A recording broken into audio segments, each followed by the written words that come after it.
रात के 9 बज रहे थे। अचानक ऐवान सदर फोन की घंटियों से गूंज उठा।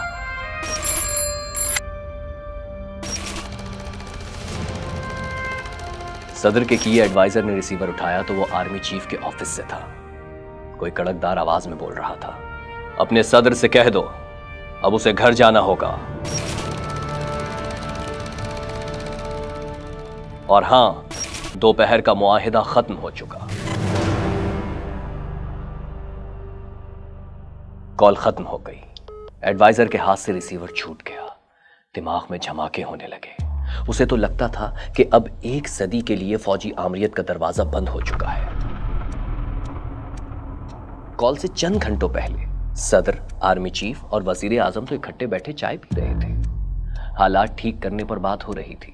सदर अपनी नौजायदा हुकूमत और जमहूरियत बचाने की फिक्र में थे, मगर आर्मी चीफ इसी जिद पर अड़े थे कि बात ओपोजिशन की मानी जाएगी। एक गर्मा गर्म बहस के बाद यह तो तय हो गया था कि वजीर आजम काबीना समेत इस्तीफा देकर घर चले जाएंगे और सदर के पर काटकर पावर्स पार्लियामेंट को सौंप दी जाएगी।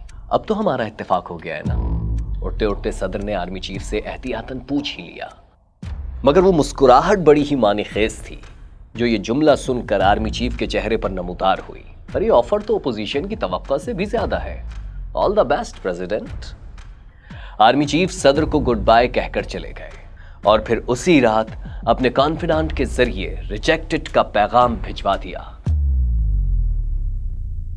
आप सोच रहे होंगे कि अवाम की हिमायत से आए सदर अपने ही लगाए आर्मी चीफ के हाथों इतना मजबूर कैसे हो गए, और फिर चंद घंटों में ऐसी कौन सी आफत आन पड़ी कि आर्मी चीफ ने मुआहिदा तोड़कर मुल्क के सदर को फारिग कर दिया।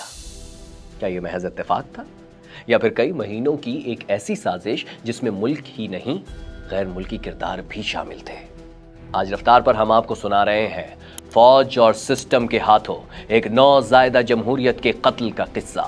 मजबूत आर्मी चीफ को हटाकर पसंदीदा चीफ लगाने और फिर उसके हाथों फारिग होने का किस्सा। मुहाफिजों के हाथ में थमी बंदूकों की आवारा नालों और उनसे आवाम पर बरसती गोलियों का किस्सा। लेकिन ठहरिए, हर वीडियो पर डाले से खबरदार करने वाले भाई ज्यादा परेशान ना हो। हम यहाँ पाकिस्तान की बात नहीं कर रहे। हाँ, मगर ये किस्सा एक पाकिस्तान जैसे मुल्क का ही है। ये किस्सा है मिस्र का, जहां ताकत कानून और आइन पर गालिब है।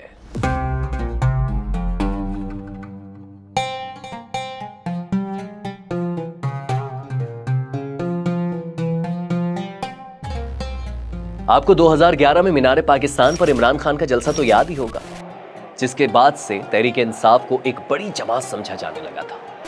उस वक्त आवाम पुराने सियासी चेहरों से तंग आकर तब्दीली के परिस्तार हो रहे थे। एन उसी साल मशरिक़ वस्ता के नौजवान उन डिक्टेटर से जान छुड़ाने के लिए सड़कों पर थे जो कई दहाइयों से इख्तिदार पर कब्जा जमाए बैठे थे। मगर ये नौबत आई कैसे?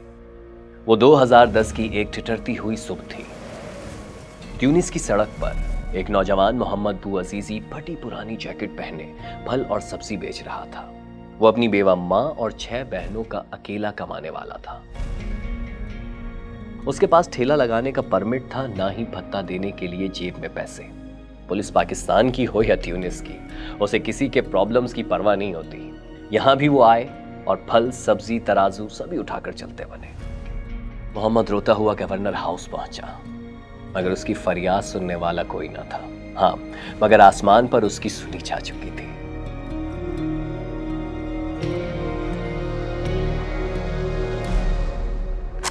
तंग आकर मोहम्मद ने माचिस जलाई। उसके जिस्म से शोले उठने लगे। इन शोलों की लपटें अरब मुल्कों की बादशाहत और आमरीत को राख करने वाली थी। उसकी सूखता लाश से एहतजाज का ना रुकने वाला सिलसिला फूट पड़ा।